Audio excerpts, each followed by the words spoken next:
안녕하세요. 공준모에서 수리 영역을 담당하고 있는 김은기입니다. 이번에는 자료 해석 영역의 OT에 대해서 진행해 보도록 하겠습니다. 자료 해석 영역 OT는 다음과 같은 목차를 지니고 있습니다. 첫 번째로 자료 해석이란 무엇인가? 두 번째로 자료 해석 어떻게 출제되는가? 세 번째로 문제 어떤 식으로 접근해야 되고 풀어야 되는가? 네 번째로는 강의 구성에 대해서 설명을 드리도록 하겠습니다. 가장 먼저 자료 해석이라는 건 무엇이냐? 도표가 주어질 거예요. 자료라는 것이 도표라고 생각하시면 돼요. 자료가 주어질 거예요. 그 자료를 바르게 해석할 수 있는지를 테스트하기 위한 시험이다 라고 생각해 주시면 됩니다. 그래서 어떠한 자료가 있고 이 자료에 대한 질문들이 여러 가지 선지, 보기, 혹은 조건 등으로 주어질 거예요. 그럼 이것을 여러분이 알맞은지 혹은 잘못됐는지만 해석해 주시면 되는 그런 유형이라고 보시면 됩니다. 그래서 자료 해석에선 출제되는 것이 무엇이냐? 도표가 주어진다 그랬잖아요. 그럼 도표에 있는 데이터 사례 관계가 되게 많이 나오거든요. 도표에 있는 데이터들의 관계. 그럼 데이터들의 관계는 대체적으로 무엇으로 나오냐? 첫 번째, 과거와 현재 사이의 관계. 무슨 소리냐면 과거라는 정보가 있고 지금 현재라는 정보가 있어. 이 데이터들 사이에 어떠한 증가, 감소, 어떠한 변화 등이 발생했는지를 물어보는 거예요. 그래서 우리는 이러한 것들을 통해서 어떻게 미래를 예측하는 그런 자료들로 사용을 하잖아요. 그래서 현재와 과거 사이의 관계가 어떻게 구성되는지에 대해서 물어봅니다. 두 번째로는 부분과 전체 사이의 관계에 대해서 물어봅니다. 얘는 어떻게 생각하시면 되냐면 예를 들어 제가 A라는 공기업에 다니고 있다고 칩시다. 해당 공기업에서 총 매출액이 있어요. 총 매출액이 있는데 그럼 이 총 매출액을 구성하는 여러 가지 제품들이 있겠죠. 제품 A, 제품 B, 제품 C. 그럼 이 중에 어떤 친구가 가장 큰 매출을 차지하고 있는지도 궁금할 수 있겠죠. 단순히 어떤 제품이 큰 매출액이 아니라 모두 궁금할 수 있겠어요. 몇 %나 차지하는지 궁금할 수도 있겠죠. 혹은 요것들 사이의 관계는 어떻게 되는지도 궁금할 수 있겠죠. 그것에 대해서 의미하는 거예요. 그래서 부분들이 모여서 전체를 구성하고 있다. 그러면 부분과 전체 사이의 관계 혹은 부분들 사이의 관계에 대해서 물어보는 유형이 바로 자료 해석에서 두 번째로 자주 나오는 유형이다. 마지막으로는 자료들 간의 특성, 그러니까 자료 자체적인 특성이 있을 수도 있고 자료들 간의 특성이 있을 수도 있어요. 그래서 자료의 특성을 통해서 우리가 새로운 정보를 추론해내는 거예요. 있는 정보가 아니에요. 자료에 다 주어져 있으면 좋은데 가끔은 주어져 있지 않아요. 근데 걔를 어떻게 자료 간의 관계를 통해서 우리가 추론해낸다라고 생각하시면 돼요. 그래서 관계를 통한 정보 추론이 필요하다라고 생각해 주시면 되겠습니다. 다음으로는 문제 접근 방법에 대해서 설명을 드리겠습니다. 여러분들이 이제 자료 해석 문제를 접근하면 다음과 같이 문제를 푸시게 될 거예요. 자료가 있고 여기서 이제 선지에서 이렇게 물어봐요. A라는 항목이 있다고 칩시다. A는 2023년에 A는 2023년 전년 대비 10% 커졌다. 이런 선지가 있다고 칩시다. 그러면 여러분들이 이걸 계산하기 위해서 A에다가 실제로 뭔가 10%를 곱한 값을 더해준다라고 생각이 드실 거예요. 그래서 계산은 필수적으로 들어갈 수밖에 없어요. 왜? 우리가 이거에 대한 정오를 판단하기 위해선 계산이 필수적으로 들어갈 수밖에 없어요. 실제 숫자로 한번 말해봅시다. 실제 숫자로. 3451에서 4023이 됐다고 칩시다. A라는 항목이. 여기서 이런 선지가 나오는 거예요. 15% 이상 증가했다. 그러면 우리가 이렇게 생각할 거예요. 여기서 15% 이상 증가했다고 하니까 원래 값 그대로 있고 어떻게 더해줘야 돼. 몇 %만큼? 15%만큼. 그럼 이거에 15% 값을 정확하게 구해야겠다라고 생각이 드실 수도 있어요. 그래서 얘 친구의 10%는 얼마일까? 3451의 10%이니까 점 하나만 찍어주면, 즉 10분의 1로 줄여주면 10%가 되지. 345.1. 그 다음에 5%는 어떻게 구해? 10%의 절반이니까 이 친구의 절반 172.55. 이렇게 해서 이걸 다 더해야겠다 라고 생각할 수도 있어요. 그게 우리가 아는 일반적인 계산이니까. 그런데 자료 해석에서 말하는 계산은요, 이런 계산이 아니에요. 이렇게 생각하시는 거예요. 얘 15%면 얼마 정도 될까? 어떻게 내가 계산할 수 있는 한 최대한 대충. 아, 내가 앞에 있는 두 자리만 한번 봐야지. 3,400이네. 3,400의 15%는 얼마지? 15%는 좀 어려워. 그래서 1.5%로 생각해 볼 거야. 죄송합니다. 15%는 좀 어려워. 그래서 1.5배로 생각해 볼 거야. 어떻게 1.5배로 생각해? 340에 1.5배로. 왜? 여기서 10%가 340이면 얘 어떻게 돼요? 그러면 10%와 5% 있는 거니까 1.5배로 생각할 수 있겠다. 이렇게 볼 수 있어요. 그러면 340에 1.5배가 얼마지? 510이네. 그럼 일단 510보단 크게 증가했는지부터 볼까? 너 얼마나 증가했어? 계산하는 것 이건 역시도 대충 하시면 돼요. 뒤에 있는 두 자리는 잘 모르겠고 앞에 있는 것만 한번 볼까? 앞에 있는 거 보니까 40 마이너스 34라네. 그러면 너 600 정도 증가했네. 510인데 600이야? 그러면 이 51이라는 친구의 15%가 90이나 될까? 그러긴 좀 많이 힘들겠는데? 따라서 15% 이상 증가했다 라고 생각하는 거예요. 즉 자료 해석에서 계산이라는 건 정밀한 계산값이 아니에요. 뭐다? 대략적인 값의 예측 흐름이에요. 근데 여러분들이 이걸 어려워하는 이유가 있어요. 왜 어려워하냐면 이런 것 때문에 그래요. 자, 저 숫자를 살짝만 바꿔봅시다. 숫자를 바꿔서 3451에서 어디로? 3971로 한번 바꿔봤다고 칩시다. 아까와 같은 논리로 1.5배면 대략 510이잖아 라는 걸 추론해내시고 그 후에 얘를 한번 봤더니 520이 커졌어. 이러면 어떻게 해야 되지? 라는 것 때문에 어려워하세요. 그러면 우리는 그냥 숫자를 나눠서만 보시면 돼요. 우리가 510은 어디서 만들어낸 거예요? 3,400. 그럼 우리 51이 10이 될까라는 식으로 나눠서만 생각하시면 돼요. 즉 계산이라는 것을 대략적으로 하신 다음에 그 후에 정밀하게 다시 한다라고 생각하는 게 아니라 어떻게 단계가 두 단계로 나눠져 있다. 앞에 큰 애를 먼저 생각하고 큰 애로 생각한 걸로 해결이 안 되면 어떻게 뒤에 있는 나머지만 생각하자. 나머지는 어떻게 생각해? 내가 지금 520이란 값을 구했는데 이 중에 510은 어디서? 앞에서 온 거니까 뒤에 있는 10이랑 얼마랑? 51만 생각하자. 51에 15%가 10이 될까?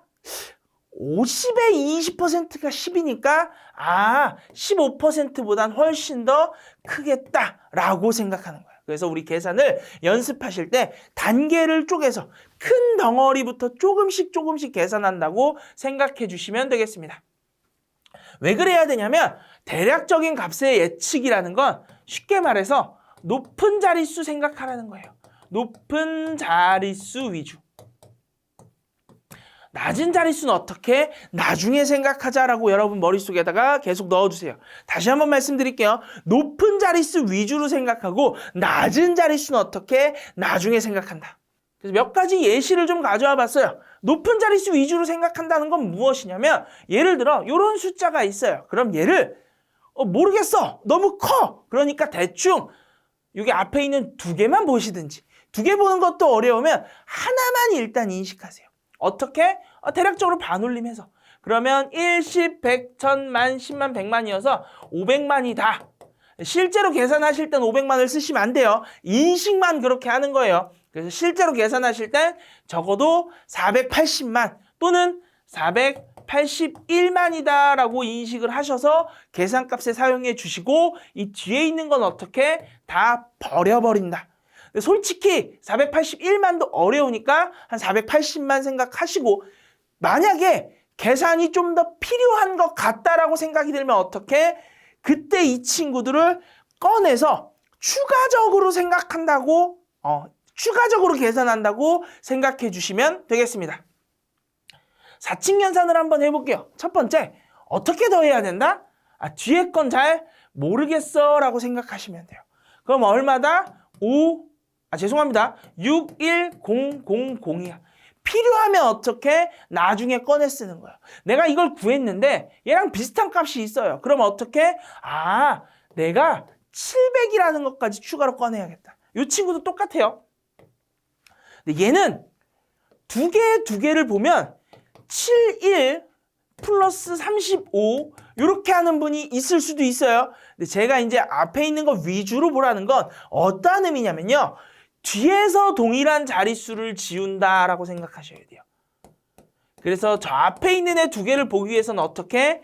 뒤에서 동일한 개수 4개를 지워야 되니까 71 플러스 3, 74라고 생각을 하시거나 혹은 뒤에 있는 거 2개를 보기 위해서는 어떻게 해야 돼요? 뒤에 있는 거 2개니까 얘는 3개씩을 지운다 라고 생각하셔서 716 플러스 35라고 생각하면 돼요. 따라서 얼마다? 751이다. 이런 식으로 생각해 주시면 됩니다. 뺄셈도 똑같아요. 그냥 지워버려. 그래서 우린 81 빼기 16부터 할 거야. 혹시 어려우시면 16에다가 4를 더해주세요.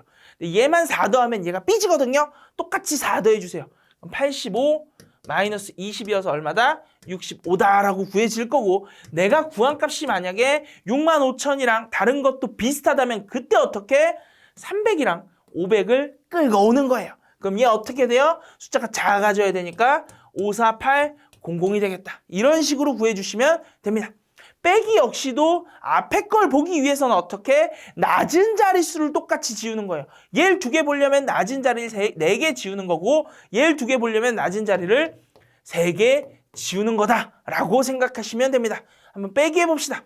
여기서 똑같이 빼기 어려우시면 이 7을 3개 올려주면 되겠죠? 얘 똑같이 3개 올려서 643 마이너스 101 그럼 얼마가 된다? 542, 빵빵빵 만약에 필요하면 어떻게? 100의 자리 땡겨오는 거예요. 그럼 그때 여기 1 이런 식으로만 계산해 주시면 되겠습니다. 다음에 곱셈 친구는 어떻게 해야 되냐? 일단 첫 번째는 하나하나 지워서 생각하세요. 절대로 3개 곱셈 3개를 시킬 일은 없어요. 그리고 웬만하면 암산을 위주로 해야 되거든요. 여러분들이 암산을 위주로 하기 위해선 어떻게 생각하셔야 되냐면 우리가 일반적으로 배웠던 곱셈은 이렇게 될 거예요. 그래서 세로로 계산을 해요. 1 곱하기 8은 8, 1 곱하기 3은 3, 2 곱하기 8은 여기 0 하나 놓고 6, 하나 올라가는 7, 따라서 798이다. 이런 식으로 세로로 계산을 하실 건데 여러분들이 세로로 계산을 하면 암산을 할 수도 없고 두 번째 문제는 뭐예요? 높은 자리 위주로 생각하라 그랬는데 낮은 자리부터 계산했죠. 그래서 안 돼요. 그래서 우리 가로산으로 한번 생각해 주셔야 돼요. 이건 뭐냐면 38 곱하기 21 어떻게 생각한다? 우선 38 곱하기 20부터 암산으로 한번 해보세요. 처음에 힘들 수도 있어요. 근데 하셔야 해요. 암산으로 한번 얼마 나온다? 760이 나온다. 거기다 플러스 어떻게? 38이다. 그래서 얼마야? 798이다. 이런 식으로 해주시면 돼요. 다음 친구도 하나만 더 해볼게요. 얘는 어떻게 한다? 지우고 지우고. 뭐 반올림 하고 싶으면 반올림 하셔도 돼요. 단지 어떻게만 생각하면 돼요? 추가적인 숫자가 있다 라고만 생각하시면 돼요. 16 곱하기 31. 어떻게? 가로산하라 그랬으니까 우선 10 곱하기 31. 310. 플러스 6 곱하기 31을 한번 떠올려보는 거죠. 6 곱하기 31이 얼마지? 1, 8, 6이구나. 그럼 2개 더하면 496이 되겠다. 이런 식으로 구하시면 돼요. 또는 이렇게 구하면 좋겠어요. 내가 16 곱하기 31은 몰라. 그런데 16 곱하기 32는 알 것 같아. 왜? 이 친구 뭐죠? 10의 아니 죄송합니다. 2의 구승이니까 2의 구승은 얼마야? 512야. 얼마만 줄여주면 돼? 16만 줄여주면 돼. 이런 식으로 내가 알고 있는 계산값을 이용해서 중간 다리로 걸쳐가 주시면 가장 좋아요. 그래서 여러분들이 구구단은 당연히 알고 계셔야 되고 그 다음 뭐 2의 제곱수들이라던가 3의 제곱수 혹은 뭐 10 곱하기 n의 제곱수 이런 것들을 알고 계셔서 걔네를 좀 이용하면서 어떻게 중간 다리로 이용하면서 문제 풀어주신다고 생각하면 되겠습니다. 그리고 또 이용하면 좋은 게 있는데 그 친구 이제 밑에서 설명을 드릴게요. 여러분이 또 이용하면 좋은 거는 분수값을 알고 있으면 좋아요. 분수값. 무슨 소리냐면 만약에 내가 7분의 1이 14.2857이라는 값을 알고 있다면 얘는 이렇게 보일 수 있어요. 7,700 곱하기 얼마다? 7분의 1이다. 그럼 얼마가 되겠어요? 당연히 1,100 정도가 되겠지. 이렇게 볼 수 있거든요. 그래서 여러분들이 많은 분수값들을 좀 알고 계셨으면 좋겠다. 최소한 2분의 1부터 20분의 1까지는 알고 계셔야 돼요. 다음 친구는 이런 식으로도 생각할 수 있으면 좋아요. 내가 알고 있는 숫자 중에 25 곱하기 4라는 친구가 있어. 얘는 얼마지? 100이야. 근데 이 친구는 25에 가깝죠. 이 친구는 40에 가깝죠. 요럴 땐 어떻게 하시면 되냐면 얘를 25로 만든다고 생각하세요. 25로 만들면 220을 내 맘대로 지금 지워버린 거잖아요. 이 220을 얘한테 넘겨준다고 생각하시면 돼요. 어떻게 넘겨주는 거냐? 250에서 220은 몇 %나 차지할까 한번 생각해 보는 거예요. 정확히 모르겠는데 8%는 넘게 차지하고 있어. 즉, 이 친구는 2500 곱하기 1.08 정도 되는 거야. 그럼 이 1.08을 어떻게? 여기다가 넣어주자. 얘 8% 키우면 어떻게 되겠어? 30의 8%가 2.4%보단 큰 것 같아.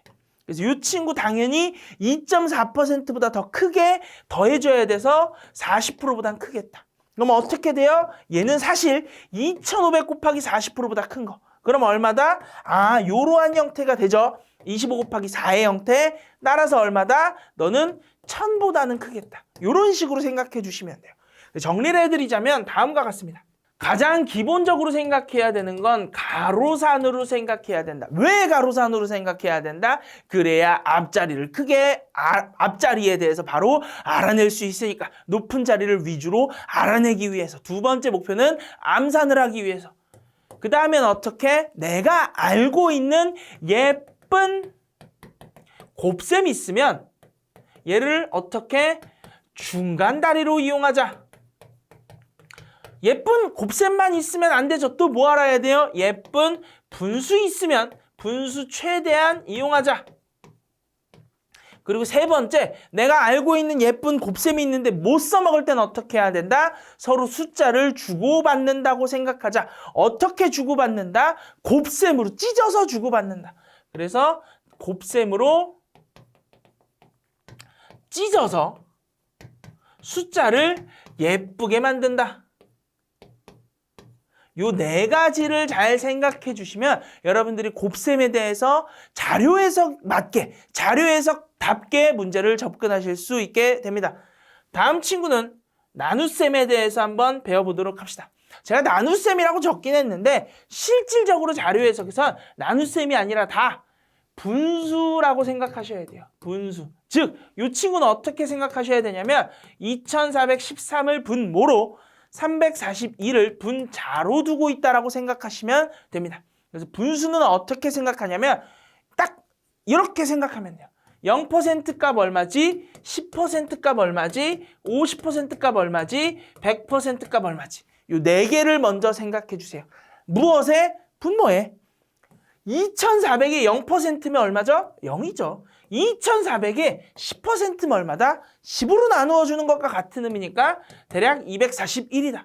50%는 절반로 나누어 주는 거예요. 절반으로 나누면 얼마다? 1, 2, 대충 1200 정도 된다. 100%면 그대로니까 2400 정도 된다. 라고 생각하세요. 그 후에 분자가 어디에 있는지 한번 생각해 보는 거예요. 분자 어디 있어요?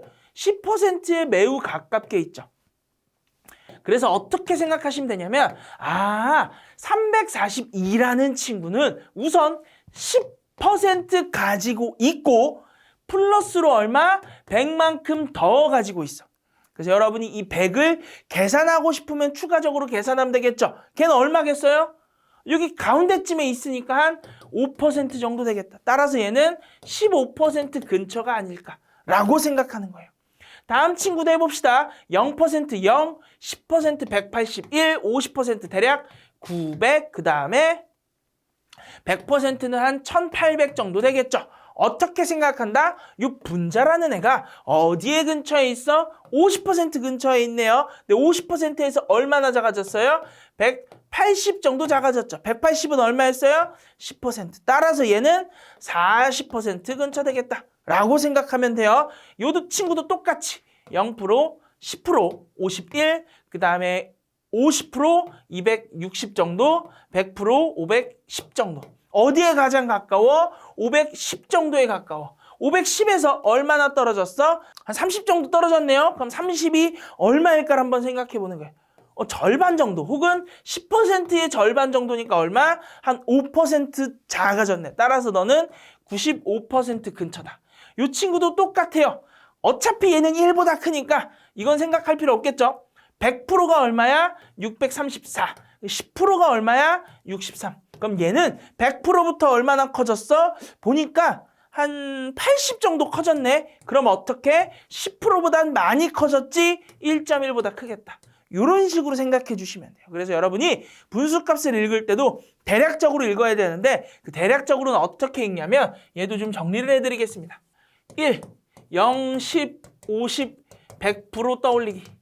2, 분자의 위치가 어디에 있는지 생각하기. 3, 정밀하게 가고 싶으면 얼마나 떨어졌는지까지 생각하기.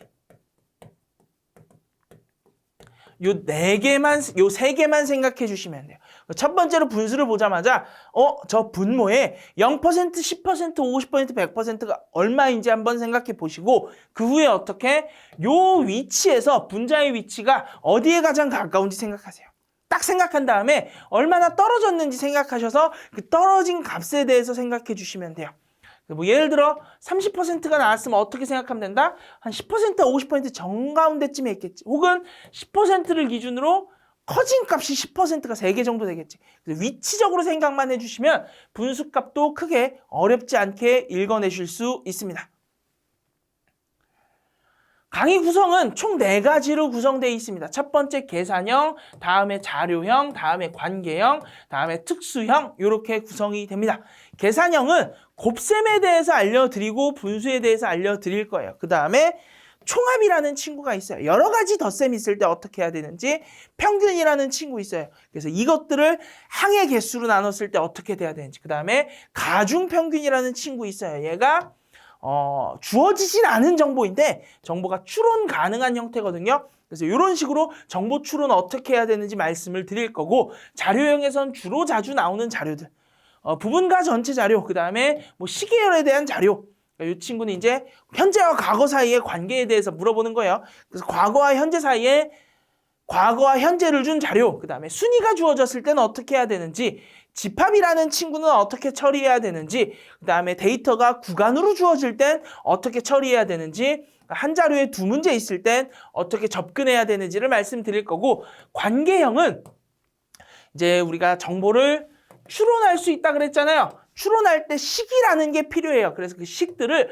어떤 식으로 생각해야 되는지를 설명을 드릴 거고 마지막으로 특수형. 얘는 앞에서는 일반적인 선지의 정오를 물어봤다면 얘는 다른 걸 물어보는 유형들이 있어요. 다른 걸 물어보는 거는 어떻게 풀어야 되는지를 좀 설명드릴 겁니다. 그래서 첫 번째로 계산은 총 6강으로 구성되어 있고 자료형도 총 6강으로 관계는 총 3강으로 특수형도 총 3강, 총 18강의로 구성이 되어 있습니다.